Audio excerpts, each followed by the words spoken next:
진심으로 환영하고 축복합니다. 우리 옆선과 노래 인사합시다. 잘 오셨습니다. 예배 승리합시다. 네, 하나님은 양이시니 예배하는 자가 성령과 진리로 예배할지니라 하셨습니다. 이제 여러분 모두를 성부와 성자와 성령 이름으로 진심으로 예배 초대합니다. 다 같이 신앙을 하심으로 주일 예배 시작하겠습니다. 전능하사 천지를 만드신 하나님 아버지를 내가 믿사오며 그 외아들 우리 주 예수 그리스도를 믿사오니 이는 성령으로 잉태하사 동정녀 마리아에게 나시고 본디오 빌라도에게 고난을 받으사 십자가에 못 박혀 죽으시고 장사한 지 사흘 만에 죽은 자 가운데서 다시 살아나시며 하늘에 오르사 전능하신 하나님 우편에 앉아 계시다가 저리로서 산자와 죽은 자를 심판하려 오시리라. 성령을 믿사오며 거룩한 공예와 성도가 서로 교통하는 것과 죄를 사하여 주시는 것과 몸이 다시 사는 것과 영원히 사는 것을 믿사옵나이다. 아멘. 자리에 앉아서 찬송가 25장 다 같이 부르시겠습니다.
집사님, 우리를 대표해서 기도하시겠습니다. 다 같이 기도하겠습니다.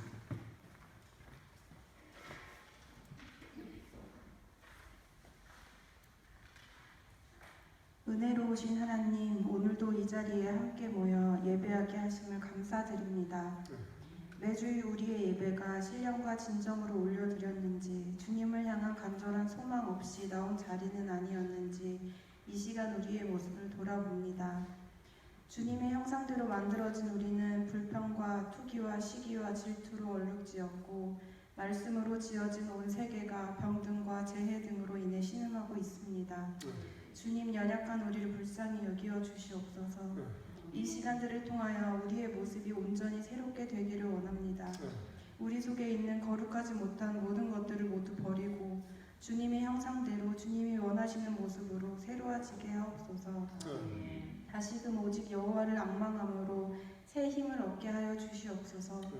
지금 이 시간 세계 곳곳에 질병으로 고통받고 있는 모든 사람들을 주님의 치유의 손길로 낫게 하여 주시고 하루속히 모든 바이러스가 없어질 수 있게 도와주시옵소서. 타지에 살고 있는 우리 모두를 언제나 눈동자처럼 보호하여 주시고 구름기둥과 불기둥으로 우리의 길을 인도하여 주시옵소서. 우리의 삶이 온전히 주님 영광을 위해 살아가게 하시고 주님의 살아계심을 나타내는 우리 모두가 되게 하여 주시옵소서. 오늘 말씀 전하시는 사자 목사님에게 큰 은혜 베풀어 주사 성령 충만을 더하여 주시고 영육 간의 강건함을 주시옵소서. 오늘 우리의 예배를 기뻐 받아주시고 주님 마음에 합한 예배가 되게 하여 주시옵소서. 감사드리며 우리와 영원히 함께 하시는 살아계신 예수님 이름으로 기도드립니다. 아멘.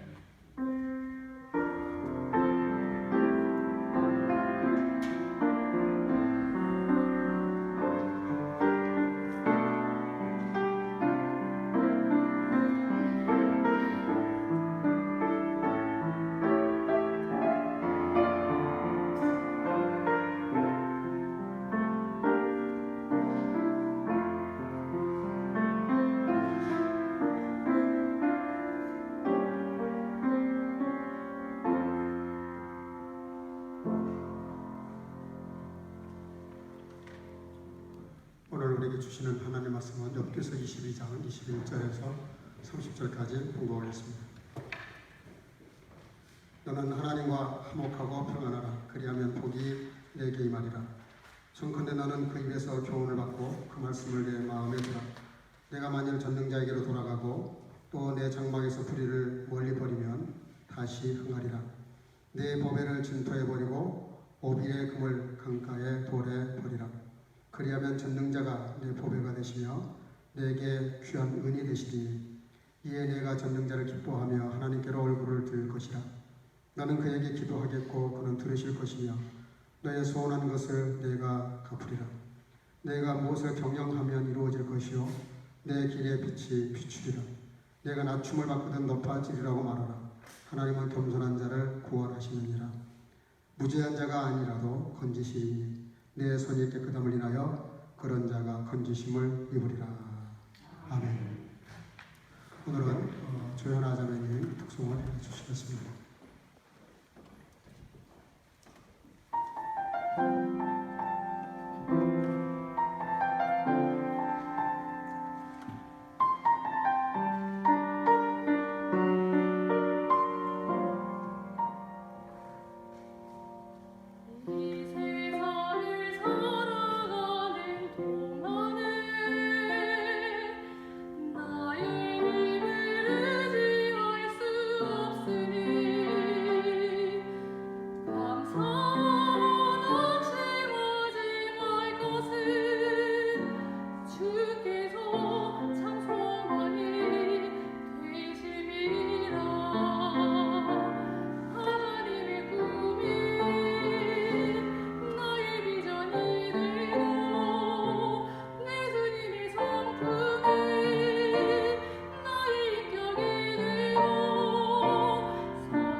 귀한 찬양 감사합니다.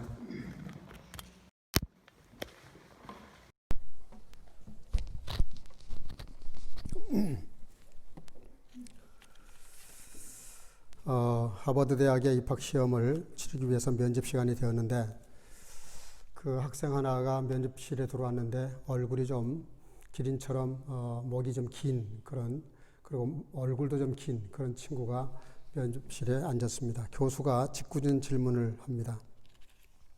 자네 얼굴이 기린처럼 많이 길어서 그런지 몰라도 그냥 요즘 우리식으로 말하면 멍 때리고 있는데 자네 괜찮어? 하고 이렇게 농 비슷하면서도 좀 모독적인 그런 말을 합니다. 그러면서 질문 하나를 던집니다. 자네 혹시 머저리와 바보의 차이를 아는가? 통역하기 참 힘들 텐데 머저리와 바보의 차이를 아는가? 그렇게 물었습니다. 그런 질문을 받고 이 친구가 화가 나서 벌떡 일어나 나갈 줄 알았어요. 근데 아주 태연한 모습으로 대답을 합니다. 머저리는 무례한 질문을 하는 사람이 머저리처럼 보이고 그런 질문을 생각 없이 대답하는 사람이 바보처럼 생각이 됩니다. 오히려 그 질문했던 교수가 얼굴이 빨개졌는데 그 학생은 합격이 되었다고 합니다. 또 하버드 대학 얘기입니다만은 한 번은 아주 굉장히 남루한 할아버지 할머니가 그 대학을 방문해가지고 비서실에 가서 자기가 후원금을 좀 가지고 왔는데 총장을 좀 면담하고 싶다. 그렇게 요청을 했어요.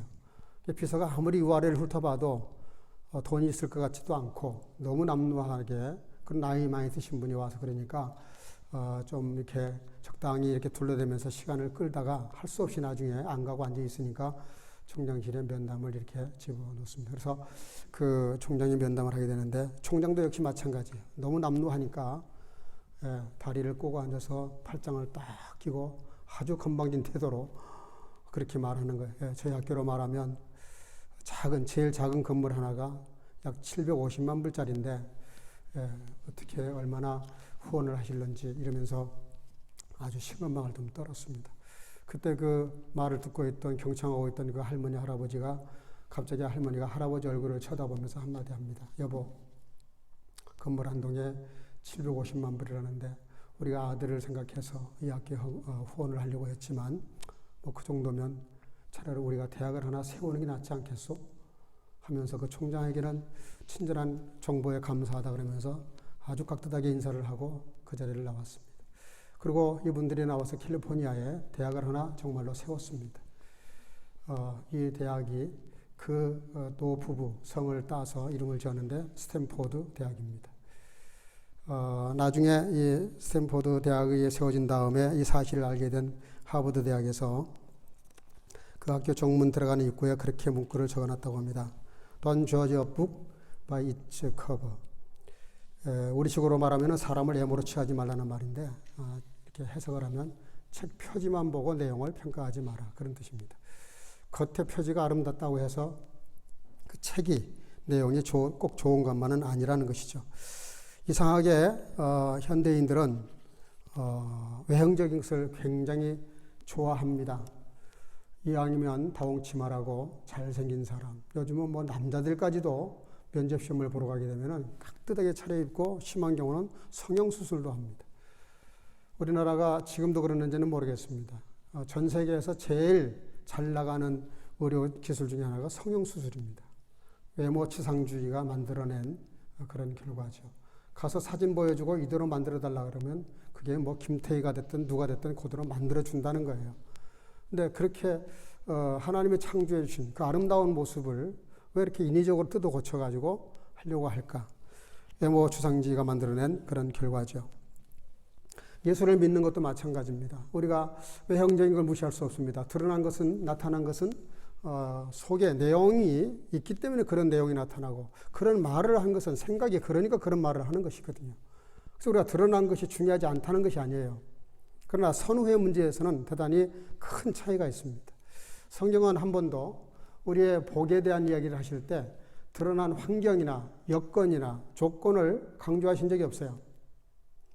성경은 복을 많이 말씀하십니다. 엄청나게 많이 말씀하십니다. 그러나 한 번도 그런 식으로 표현한 적은 없습니다. 항상 이 복에 대한 근본 문제를 말씀하셨지. 우리가 잘 아시는 대로 아브라함이 갈대아 우르를 떠날 때 아무것도 뭘 붙잡을 수 있는 게 없었어요. 근데 한 가지 확실한 걸 하나님이 말씀을 하셨습니다. 두 졸수도 아인 재겐자인 그래요. 두 졸수도 아인 재겐자인 너는 복의 뿌리가 될 것이다. 마태복음에서도 복 있는 자는 마음이 청결하다, 마음이 가난하다 이렇게 말씀하시는데 그 복 있는 할 때 복자가 강조가 아니고요. 복 있는 자자가 그게 강조점이에요. 독일어로 말하면 자인입니다. 자인. 근데 우리는 늘 하벤 동사를 좋아해요. 뭘 갖는 거, 소유하는 거, 쌓는 거. 근데 하나님은 항상 자인 동사 사용하신 걸 좋아하셨어요. 너희가 세상의 빛이다, 소금이다. 이게 무슨 얘기입니까? 존재에 대한 변화를 요구하시는 거예요. 우리가 무슨 빛된 삶을 얼마나 살겠습니까? 살면. 얼마나 우리가 열심히 살면 소금처럼 살겠습니까? 요즘 한국의 한 교회가 이슈가 되고 있습니다. 굉장히 아주 구구적인 레퍼블리카노에 가까운 그런 극단의 우파에 서서 정치 행동을 하시는 그런 목사님이 계세요. 제가 목사님에 대한 얘기니까 저도 목사인지라 말하기가 참 조심스럽고 또 조심스럽습니다. 그러나 대단히 잘못된 것입니다. 교회가 더군다나 예수님이 한 번도 이 땅에 오셔서 33년을 사셨지만 정치적인 행동을 하신 적이 별로 없어요. 생각해 보세요. 예수님이 언제 정치적인 행동을 하십니까? 그 많은 사람들이 예수님의 기적과 능력을 보고 그 엄청난 그 쏟아내는 메시지를 듣고 왕으로 옹립하려고 독립군으로 세우려고 대장으로 만들려고 얼마나 많은 사람들이 노력을 해요. 그럴 때마다 예수님은 항상 숨으셨어요. 피하셨어요. 그리고 기도하러 가셨어요.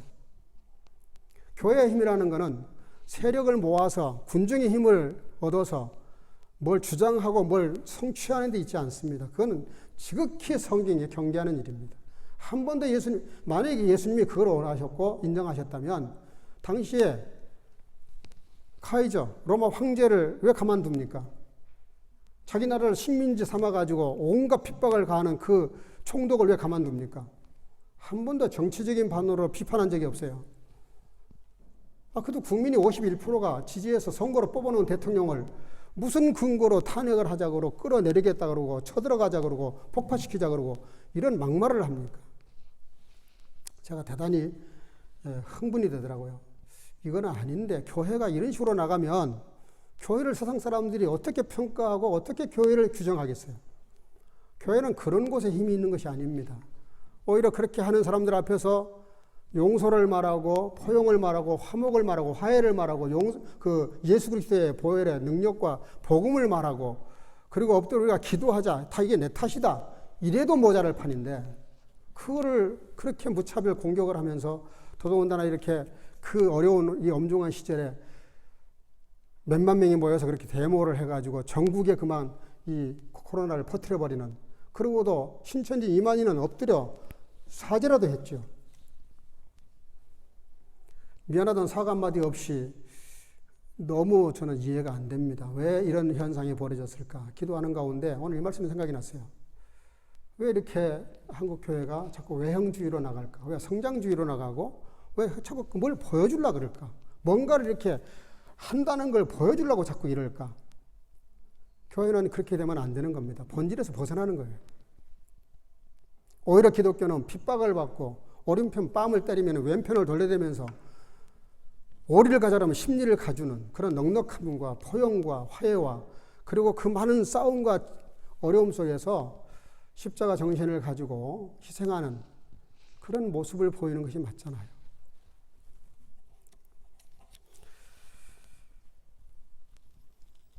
우리는 늘 사과를 구하고 폐 열매를 구합니다. 하나님은 그렇게 말씀하지 않아요. 너가 사과나무가 되라 그래요. 사과를 구할 것이 아니라 네가 사과나무가 되라. 여러분들 우리가 이 복에 대한 개념을 오늘 확실하게 좀 정리했으면 좋겠고 기독교가 가져야 될 가치가 무엇인지에 대해서 다시 한번 생각을 좀 바꿨으면 좋겠어요. 기독교는 결코 세상을 바꾸는 종교가 아닙니다. 세상을 바꾸겠다는 사람들 오케이 좋아요. 뭐 생각은 자유니까. 그러면 깨끗하게 목회 내려놓고 정치하면 됩니다. 그래서 그 복음에 대한 오해를 곡해를 일으키면 안 되는 거예요. 세상을 바꾸는 종교가 아닙니다. 기독교는 자기를 바꾸는 종교예요. 나를 바꾸는 겁니다. 나를 바꿔야 되는 거예요. 나도 못 바꾸는 세상을 어떻게 바꾸겠다는 거예요. 말이 안 되는 거잖아요. 상식적으로도. 자기도 하나 못 바꾸는데 이런 사람이 무슨 세상을 바꿔요. 성경은 한 번도 세상을 바꾸라고 말한 적이 없어요. 너가 바꿔줘야 된다. 네가 변해야 되고 네 존재가 바뀌어져야 된다. 그래서 첫 번째 예수님이 오셔서 하신 기적이 뭡니까? 물로 포도주를 만드시는 사건이었어요. 그게 첫 번 기적입니다. 물로 포도주 만드시는 거. 본질적인 근본적인 변화를 말하는 거고 완전히 거듭나는 걸 말씀하시는 거예요. 우리 아담 하와의 피를 가지고 있고 있는 저와 여러분들은 어쩔 수 없이 자범죄를 지을 수밖에 없는 죄인이에요. 구제할 방법이 없어요. 그래서 하나님의 아들 예수님이 오신 거 아니에요. 그리고 예수님께서 내 대신 죽으심으로 우리에게 면죄부를 주시고 거듭나게 하셔서 하나님의 아들, 딸로 살아가게 하시면서 우리의 삶 속에서 오히려 세상을 정말 변화시키고 싶으면 자기부터 변화가 되어야 되는 겁니다. 여러분들 이 소위 팬데믹이라고 하는 거, 세계적인 이런 재앙이 여러 번 있었습니다. 역사적으로 보면. 그걸 다 말할 수는 없지만 로마 당시 때도 있었어요. 당시에 2천만 명이 그런 유행병에 죽습니다. 그걸 여러 가지 뭐 분석을 합니다만은 그것이 로마 국민의 4분의 1이었다 그래요. 엄청난 많은 사람들이 절반에 가까운 사람이 죽습니다. 그럴 때요, 많은 사람들이 다 도망가요. 교회 사제들까지 다 도망을 갔습니다.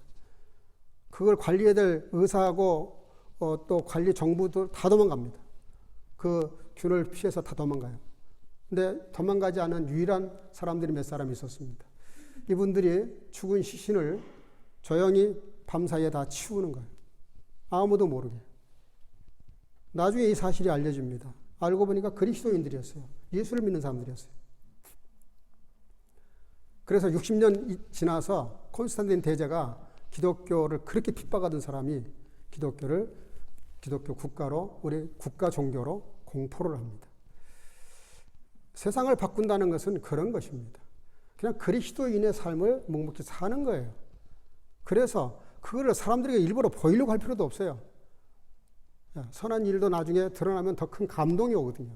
선전하고 하는 선행은 그렇게 큰 감동이 없습니다.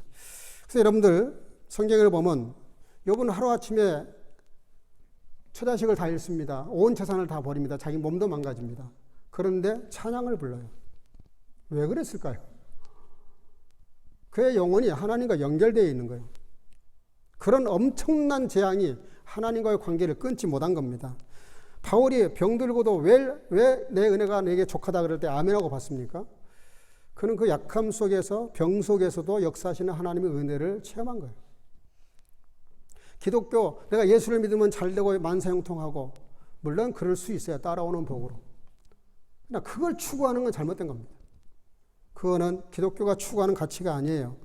스데반 집사님은 돌에 맞아 죽고도 처절하게 패배자로 실패자로 순교하지만 그는 얼굴이 천사의 얼굴을 잃지 않았어요. 왜 그래요? 주님과의 관계가 끊어지지 않았기 때문에 그렇습니다. 그 주님과의 관계가 있기 때문에 그래요.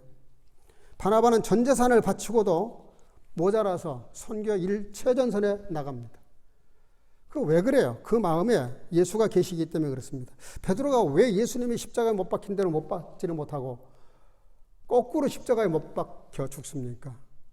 그 주님의 사랑과 복음의 가치를 알았고 하나님의 가치를 알았기 때문에 그렇습니다. 요한이 밤모섬에 유배를 당했지만 그가 누구보다도 자유로운 영혼으로 요한계시록을 기록합니다. 왜 그랬습니까? 주님과의 관계가 굉장히 깊었습니다. 주님과의 관계가 화목이 이루어지면 감옥에서도 병중에서도 실패 속에서도 처절한 그런 상황 속에서도 기쁨을 잃지 않을 수 있다는 것이 복음의 가치고 하나님의 나라에 우리가 추구해야 될 그런 가치라는 것이죠. 오늘 엘리바스라는 친구가 욥을 찾아와서 아주 점잖게 충고를 합니다. 그 태도는, 그 동기는 옳지 않아요. 친구가 어려운 일을 당했는데 거기 지금 위로를 해도 모자랄 판에 자꾸 이렇게 아픈 데를 찌릅니다. 그거는 옳은 충고도 아니고 바른 자세도 아닙니다. 그러나 그 말은 틀리지 않았어요. 그의 말은 대단히 성경적이고 또 우리에게 복음의 원리를 가르쳐 줍니다. 그게 뭐냐면 21절에 그렇게 말해. 너는 하나님과 화목하고 평안하라. 그리하면 복이 너에게 임하리라. 지금 욥의 상황은 저주받은 자로 보인 겁니다.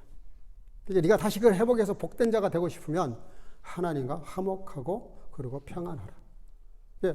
욥의 표정이 굉장히 불편하게 보였던 것 같습니다. 근데 평안하라 말하기 전에 뭐라고 말하냐면은 먼저 따라합시다. 하나님과 화목하라. 화목이라는 말이 헬라어로 카탈라소라고 하는 단어입니다. 카타라는 아래라는 말과 알락소라라고 하는 이 잘못된 것을 바꾼다는 말의 합성어입니다. 무슨 얘기냐면 하나님과 화목하라는 말은 하나님과 너와의 관계에서 화목할 수 없는 것들을 고치라는 거예요. 바꾸라는 거예요. 그것이 화목하는 겁니다. 그렇죠? 우리가 누군가와의 관계가 인간관계가 뒤틀려 버리면 그 뒤틀리는 원인이 있어요. 그 원인을 찾아서 그걸 제거하라는 겁니다. 화목은 하자 그러면서 화목할 수 없게끔 만들어 놓은 원인을 제거하지 않고 화목하자 그러면 이 답답한 노릇이죠. 그럼 나도 화목하고 싶어. 근데 너하고 나 사이에 지금 화목할 수 없는 한 가지 이게 해결되지 않는 게 있잖아. 그걸 치우라는 단어예요. 화목이라는 말. 그걸 치워서 하나님과 가까워지게 만들라는 거죠. 시편 37편 4절 다윗은 그렇게 말합니다. 또 여호와를 기뻐하라. 그가 내 마음의 소원을 너에게 이루어 주실 것이다. 여호와를 기뻐하라는 말, 화목하라는 말. 하나님이 왜 다윗을 내 마음에 합한 자라 그랬을까? 다윗은 늘 그 포커스가 하나님과의 관계에 있었어요. 자기가 고난을 당할 때든 잘 돼서 왕이 되었던 어떤 상황에 있든 간에 그는 변함없는 마음에 잃지 않는 것이 하나 있어요. 하나님과의 관계입니다. 하나님과의 관계가 늘 그 신뢰관계가 깨지지가 않아요. 무조건 하나님 앞에 잘못도 많이 하지만 그럴 때마다 엎드려서 그 문제를 치웁니다. 해결을 합니다. 그래서 우리가 화목하기 위해서 해야 될 것을 오늘 본문은 말씀하십니다. 너의 마음에 따라합시다. 하나님의 말씀을 두라. 이 두라는 말이 참 중요합니다. 내 마음의 말씀을 한번 읽고 듣고 지나가는 게 아니에요. 말씀을 들었으면 읽었으면 마음에다가 두라는 거예요. 보관을 좀 하라는 거예요. 할텐을 좀 하라는 거예요. 여기에 딱 들어맞는 성경이 있습니다. 시편 1편 1절이죠. 복 있는 자는 악인의 꾀를 쫓지 아니하고 여호와의 율법을 즐거워하여 주야로 묵상하는 자로다 하는 말씀이 나옵니다. 여호와의 율법을 주야로 즐거워한다. 율법을 즐거워한다. 루스도 춤 게제츠데스 헬은 그런 말이 되어 있는데요. 하나님 말씀에 대해서 루스트를 갖는 거예요. 흥미를 느끼고 관심을 가지게 되고 지금 여러분들 성경을 얼마나 읽고 있는지 모르겠어요. 요즘 제 집사람도 뭐 성경이라고 정신이 없어요. 성경을 읽기 시작하면요. 처음에는 내가 성경을 읽지만 조금 성경을 읽다 보면 나중에 성경이 나를 읽어요. 나를 읽기 시작합니다. 그런 경지에 들어가면 성경을 놓을 수가 없어요. 섹스피어가 그런 말이 있죠. 자기의 모든 작품을 다 끌어모아서 갖다 놔도 시편의 한 구절만큼도 안 된다. 그런 말을 했어요. 성경이 얼마나 존귀하고 고귀하고 우리에게 얼마나 많은 영감을 주고 삶에 영향을 미치는지에 대해서는 역사가 증명합니다. 그거 다 얘기할 수 없어요, 지금. 즐거워하는 거예요. 우리가 누구와 관계가 좋으면 그 사람을 생각하는 것만으로도 즐거워요. 그렇잖아요? 즐거워야 되는 거예요. 그 사람 생각하면 화가 나고 신경질하고 짜증나고 대단히 나쁜 관계죠, 관계가. 근데 좋은 관계라는 게 뭡니까? 그 사람을 생각하면 기분이 좋은 거예요. 즐거워지는 거예요. 주야로 묵상한다는 말을 독일 말은 이렇게 말했어요. 레데트 폰 자이넴 게제츠 타군트 나그트. 한국 성경에는 주야로 묵상한다고 되어 있는데 독일어 성경은 이거 어떻게 번역을 했냐면 레데트. 레데는 한다는 거예요. 말한다는 거예요. 밤낮으로 말한다는 거예요. 여러분 누구를 만나면 밤낮으로 이야기하게 됩니까? 누구를 생각하면은 그 사람에 대해서 말하게 됩니까? 세상 사람들은 누구 하나 놓고 난도질하면서 사람 죽이는 데 바빠요. 걔는 그랬대 저랬대 어쨌대. 바람나발이 천리간다고 말도 안 되는 소리가 온 세상을 떠돌아다닙니다. 그런 말이 우리의 영혼을 다 죽입니다. 그게 사실이어도 그렇게 말하면 안 되지만 하나님을 믿는 사람들은 하나님의 말씀에 대해서 밤낮으로 말을 해야 한다는 거예요. 밤낮으로 말하게 돼요. 근데 어떤 경우입니까? 좋은 관계에 있는 사람이거나 철천지 원수거나 둘 중에 하나예요. 정말 나를 상처 준 사람이 있으면은 자꾸 생각이 나거든요. 그럼 누가 얘기하다 보면 그 사람에 대해서 나쁜 점을 자꾸 얘기할 수밖에 없어요. 근데 또 정말 나에게 감동을 주고 은혜가 되고 고맙고 감사한 사람에 대해서도 자꾸 말하게 돼요. 근데 얼마나 관계가 좋았으면 밤낮으로 말을 했을까? 시편 기자는 하나님 말씀을 밤낮으로 말을 했다는 거예요. 밤낮으로.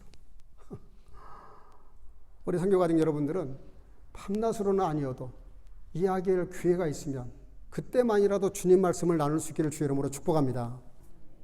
그래야 되지 않겠어요? 그게 우리가 하나님을 믿는 제자로서의 삶이죠. 이런 사람은 시냇가에 심기운 나무라 그랬어요. 거기 심기운 나무라는 말이 독일 말에 이렇게 돼 있어요. There is wie ein Baum gepflanzt an dem Wasserbecken.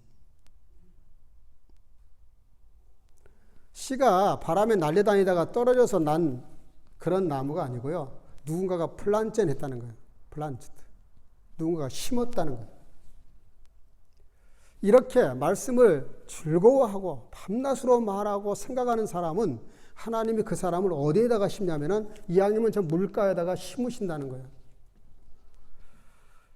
저도 요즘 가끔 가르터네 말라 죽으면 안 되니까 가끔 갑니다. 가는데 3일만 물을 안 주면 벌써 누렇게 죽어가요. 3일만 물을 안 줘도. 일주일에 한 번 정도 이렇게 물을 주는데 그래도 물을 충분히 주니까 잘 버티더라고. 여러분들 같은 나무지만 이런 물가에 심긴 나무가 얼마나 축복스럽습니까? 얼마나 좋아요. 계속 물이 공급되니까. 근데 하나님이 우리를 어디다 심으셨냐면은 물가에 심으셨다는 거예요. 각별한 보호와 각별한 관리를 하신다는 거죠. 저와 여러분들이 어려운 때지만 절대로 우리의 마음이 무너지면 안 되는 것은 여러분들 한 사람 한 사람을 시냇가에 심은 나무처럼 보살피고 계신다는 사실을 믿으셔야 됩니다. 그러니까 우리가 지금도 이렇게 은혜 가운데 생활하는 거예요.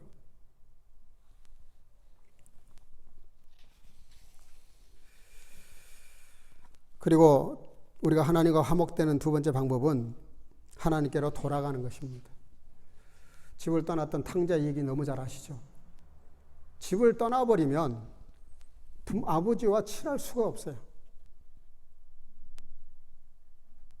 여러분들 그렇잖아요. 정말 우리가 화목하기를 원하면 만나야 됩니다. 만나야 돼요. 마음으로 먼저 돌아가야 되고 삶으로 돌아가야 돼요. 회개를 말합니다. 하나님이 원하시는 뜻에서 벗어난 것이 있으면 거기서 빨리 돌이키는 거예요. 죄라는 말은 헬라어로 하말티아, 타케트가 벗어났다는 뜻이에요. 하나님의 뜻이 있는데 그 뜻에 역행하는 것을 죄라고 말합니다. 물론 우리가 윤리도덕적으로 여러 가지 많은 죄가 있지만 성경을 크게 말할 때 죄는 그런 개념이에요. 뜻에서 벗어나는 것. 하나님이 이걸 원하시는데 왜 우리가 다른 걸 합니까? 하나님은 복된 자가 되기를 원하는데 왜 우리는 복만 자꾸 추구합니까? 다 잘못된 거거든요. 복을 추구하는 건 잘못된 겁니다. 복된 자가 되기를 추구해야 되는 거예요. 복을 추구하게 되면 갈증난 사람처럼 여름에 시원할 때 단 거 자꾸 먹으면 시원하고 좋긴 한데요. 갈증이 더 나요.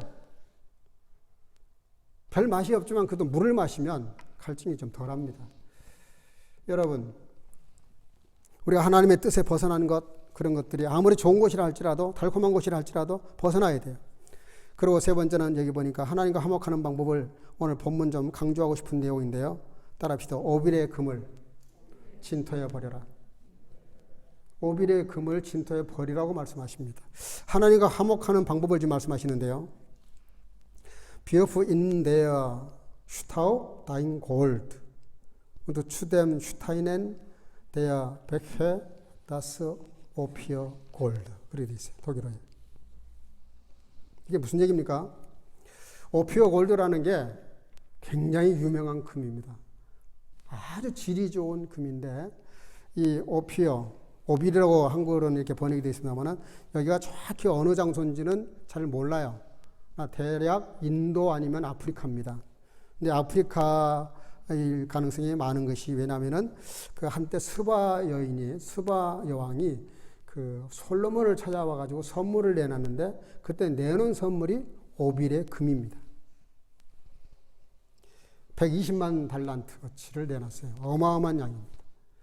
성전을 지을 때 다윗 왕이 3,000 달란트 어치의 금을 헌금을 해요. 그때도 오빌의 금이었어요. 그러니까 이 오빌의 금이 얼마나 귀한 것인지는 성전을 짓는 데 사용하는 금도 늘 성별을 했단 말이에요. 그냥 아무나 금이 아니에요. 금 중에서도 금, 정금을 이렇게 가지고 성전 건축할 때 사용을 했는데, 이 오빌의 금인데 이게 얼마나 귀한 겁니까? 근데 진토에 던져버리라는 거예요. 여기 보배를, 골드를 보배라고 번역을 했고요. 그리고 오피어 골드를 여기 정금이라 그렇게 번역을 했는데, 그거를 돌밭에다가, 시냇가에 있는 돌밭에다 던져버리고, 진토라는 말은 독일어에서는 슈타우라고 그렇게 했는데, 먼지 같은 데다가 던져버리라는 거예요. 이게 무슨 얘기입니까? 우리가 잘 아는 그런 이야기, 다 뭐 아는 얘기입니다. 두 형제가 이렇게 길을 가다가 금을 줍죠. 그래서 금 2개를 주어가지고 하나씩 나눠 가져요.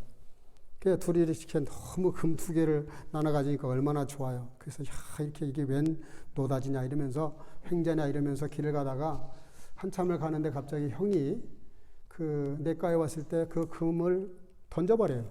내물에 던져버립니다. 동생이 깜짝 놀래요. 아, 형님 왜 그걸 던져? 나를 주지.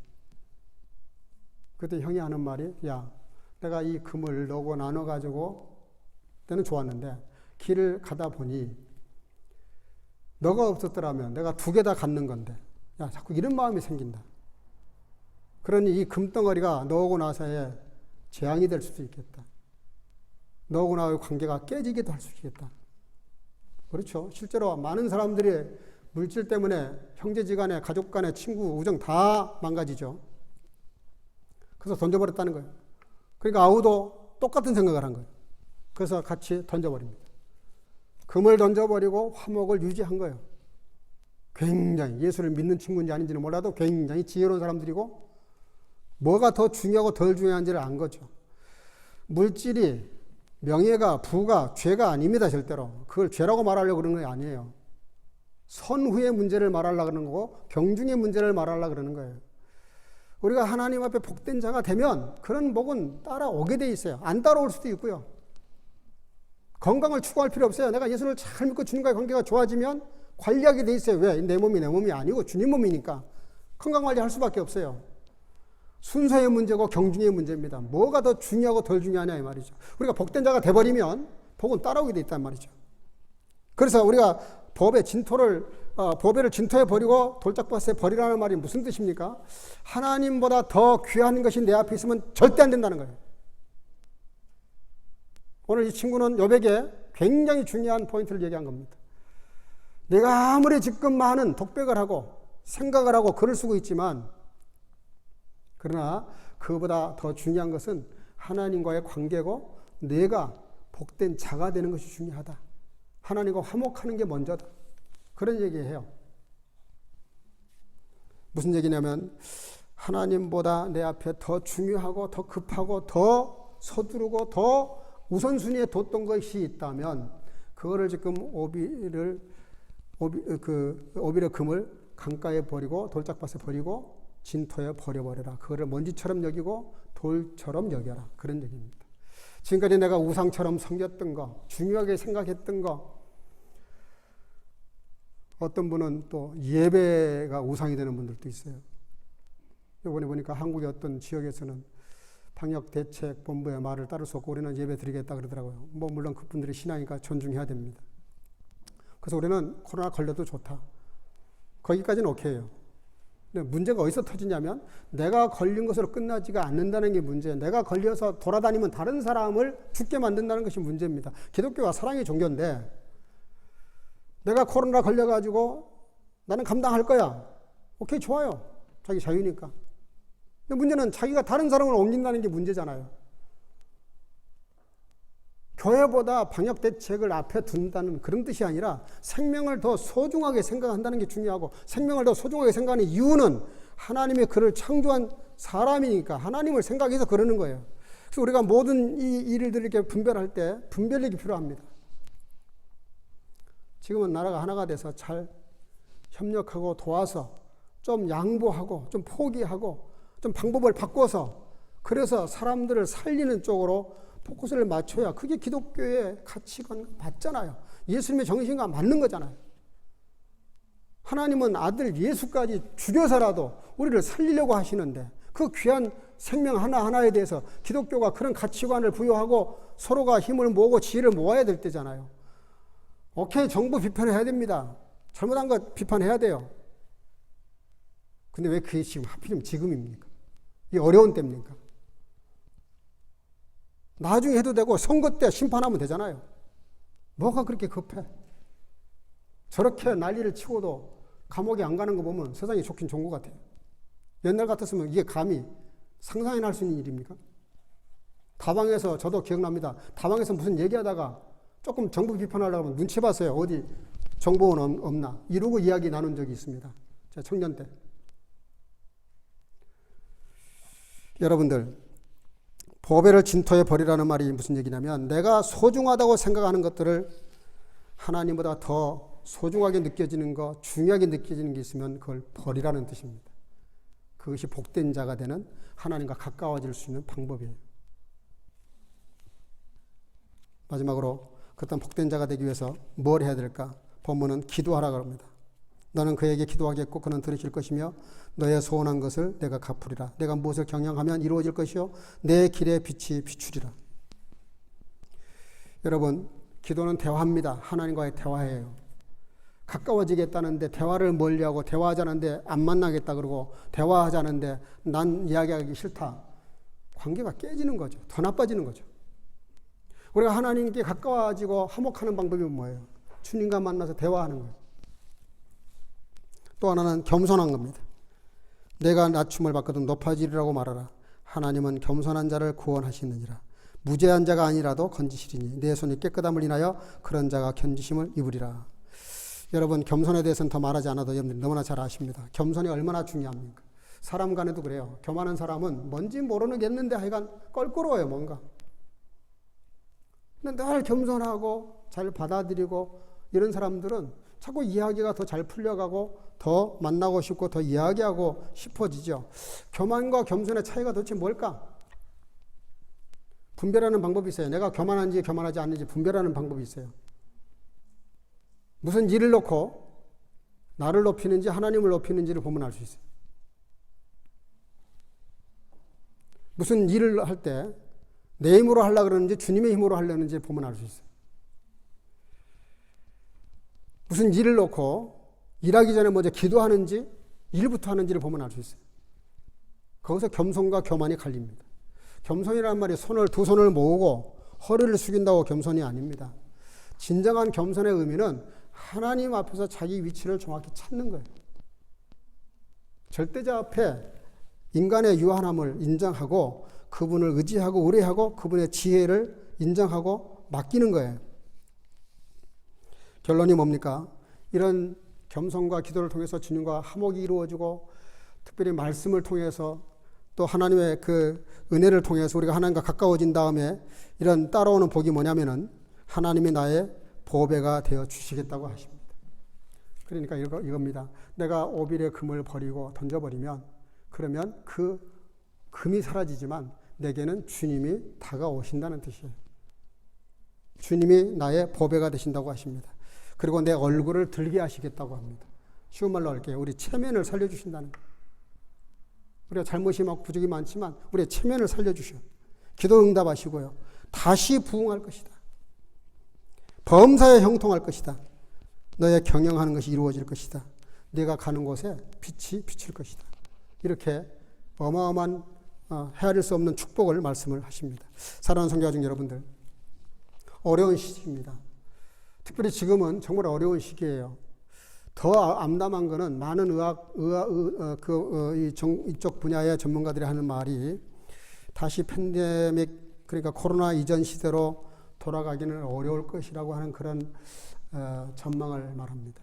약이 개발되고 백신이 나오고 치료제가 나와도 그 이전 시대로 돌아가기에는 상당히 많은 난관이 있다, 그렇게 말을 합니다. 이러든 저러든 우리가 이 어려운 때에 복을 추구할 것이 아니라 좋은 환경을 찾을 것이 아니라 복된 자가 되는 겁니다. 내가 소중하다고 생각하는 것을 내려놓는 겁니다.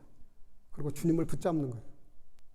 그리고 주님과의 관계가 화목이 이루어지는 거예요. 그 관계가 신뢰가 이루어지는 거예요. 그 신뢰가 이루어지면 우리가 복된 자가 될 수 있습니다.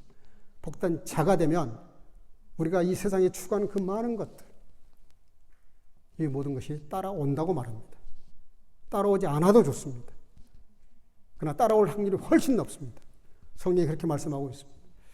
그래서 성교가정 여러분들은 복을 따라가는 자가 아니라 여러분들 스스로가 하나하나가 복된 자가 되어서 모든 복이 따라오게 하는 그런 능력 있는 하나님의 자녀로서의 삶을 사시기를 주의 이름으로 축복합니다.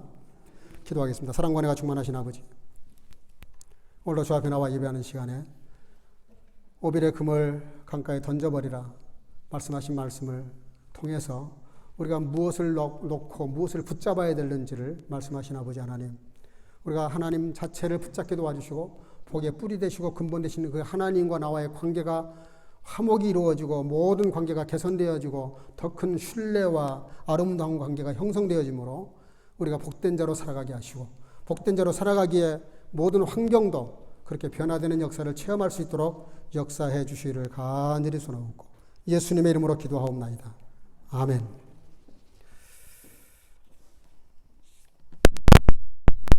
네, 8장을 보겠습니다.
온 천하 만물의 주님의 것이라고 하시는 아버지 하나님, 오늘도 저 앞에 나와 예배하는 시간에 여러 모습으로 예물을 드렸습니다. 11절을 드리는 성도들, 감사의 예물을 드리는 성도들, 또 선교와 구제 예물을 드리는 성도들, 또 주 이름을 드리는 성도들, 여러 모습으로 예물을 드리는 모든 성도들, 그 마음과 그 신앙을 따라서 축복해 주셔서 늘 정오는 인생을 살아갈 수 있도록 인도해 주시고, 먼저 그의 나라와 의를 구함으로 이 모든 것이 너에게 더하시겠다고 말씀하신 말씀을 따라 늘 복된 자로 살아가기 부족함이 없도록 축복하시고 함께 하시기를 간절히 소망하고, 오늘 이 예물을 주께서 받으시고 영광을 거두시고 한없는 은혜와 축복으로 채워 주실 줄로 믿사옵고, 예수님의 이름으로 간절히 축복하고 봉헌하며 기도하옵나이다. 아멘.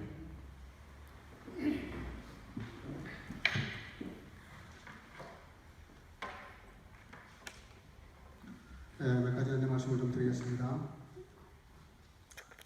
지금 성도님들이 성경이 하고 계신 줄로 압니다. 꼭 뭐 통독을 다 못 하셔도 괜찮습니다. 어쨌든 성경을 꼭 읽으시길 바라고, 어디까지 읽든지 간에 8월 말까지 한번 읽어보시고 어느 정도 읽는지 자기도 좀 생각을 해보시길 바라고, 일단 성경을 읽으신 모든 분들에게는 다 작은 선물을 드리도록 하겠습니다. 어쨌든 성경을 꼭 읽으시고요. 이번 여름에 우리가 원하는 건 아니지만 그러나 이런 상황이 됐는데, 이때 우리가 성경 읽는 것은 대단히 의미 있는 시간입니다. 그래서 다른 책 다 내려놓으시고 지금은 학생들 공부하는 것 외에는 성경을 좀 많이 읽었으면 좋겠습니다. 그래서 얼마를 읽든지 간에 읽은 대로 8월 마지막 주가 되면은 여러분들에게 그 내용을 좀 적어내라 그럴 테니까 읽으신 대로 적어내시면 되겠습니다. 혹시 성경을 읽다가 영 궁금해서 못 견디겠다, 근데 해결할 방법이 없다 그러면 언제든지 저에게 전화를 주시면 제가 그 해석을 해드리도록 그렇게 하겠습니다. 지금 독일이 비상입니다. 다시 2차 팬데믹이 시작됐다고 생각할 만큼 지난주 말도 2,000명이 넘게 독일에 확진자가 나오고, 또 베를린도 지금 100여 명이 넘는 사람들에게 확진자가 나오는데 다시 또 우리가 긴장을 해야 될 그런 시간입니다. 다시 부탁을 드리지만 이 안에서 마스크 쓰는 건 말할 것도 없지만 밖에 나가서도 일단 여기 울타리 안에 있는 동안에는 마스크를 벗지 마셨으면 좋겠습니다. 그리고 혹 마스크를 벗고 꼭 얘기를 하시려고 그러면 거리를 2m 정도 떼시고 그리고 대화를 나누어 주시기를 바랍니다. 왜냐하면 우리가 예배 시간에는 잘 했다가 잠깐의 방심이 또 문제를 만들 수도 있습니다. 그래서 내 건강도 중요하지만 우리 성도님들 건강을 생각해서 꼭 귀찮고 좀 번거롭더라도 방역 수칙을 지켜주시기를 부탁을 드립니다. 따라서 모든 교회 모임은 주일 예배 외에는 자제해 주시길 바라고, 특별히 그래서 지난주에 말씀을 드렸는데, 여러분들 제가 수요일날 올린 글, 금요일날 올리는 글은 저도 하루 종일 고생해서 올리는 글입니다. 여러분들 보시기에는 뭐 이 정도 가지고 일어나 그럴지는 모르겠지만, 목사는 또 고민하고 기도하는 가운데 이렇게 써서 올리는 설교인데, 여러분들이 그냥 읽고 지나가는 것 하고요, 거기다가 아멘, 감사합니다 한마디 쓰는 것 하고요, 내가 읽고 난 다음에 내용이 파악이 돼서 이해가 되어서 나도 이렇게 좀 이 말씀 중에서 이 말씀은 내가 좀 붙잡아야 되겠다. 그래서 한마디 쓰는 것하고 한번 해보세요. 전혀 차이가 납니다. 많은 차이가 납니다. 아예 아무것도 반응하지 않는 것은 죄송합니다. 담임 목사에 대한 예의가 아닌 것 같아요. 아니 그 목사가 그 땀 흘려서 올리는 설교에다가 아멘 한마디 쓰는 게 그렇게 어렵습니까? 제가 여러분들에게 이런 강요를 하는 것은 사실 강요입니다. 여러분들의 신앙을 염려해서 그러는 거예요. 제가 그 아멘 썼다고 기분 좋아질 거 아무것도 없습니다. 써도 그만 안 써도 그만이에요 사실은. 그렇지만 제가 자꾸 강조하는 것은 그렇게 하면 달라요. 거기다 자기가 은혜 받은 것 중에서 특별히 내용을 요약해서 내가 오늘 이 말씀을 가지고 좀 이 한 주간 기도해야 되겠다. 그 말씀을 간단히 쓰면 얼마나 좋아요. 한두 문장으로.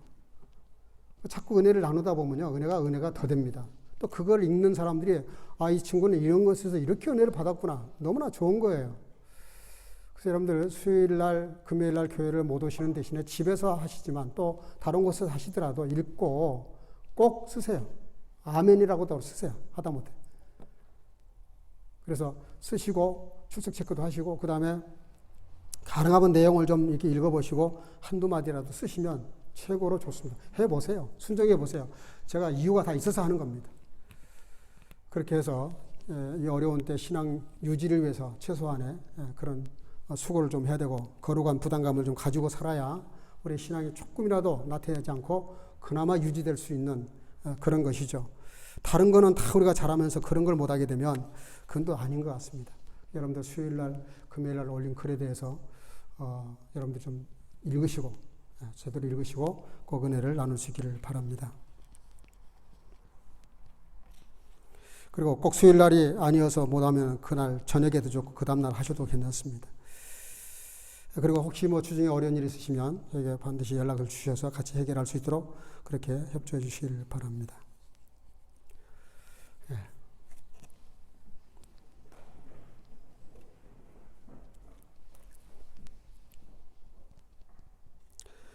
Und wirf in dem Staub dein Gold und zu dem Steinen der Böcke das Opfergold, so wird der Allmächtige dein Gold sein und wie Silber, das dir zugehäuft wird.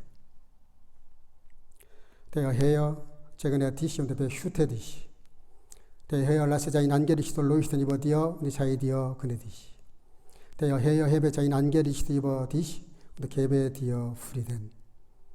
Die Gnade unseres Herrn Jesus Christus und die Liebe Gottes und die Gemeinschaft des Heiligen Geistes sei mit euch allen. 아멘.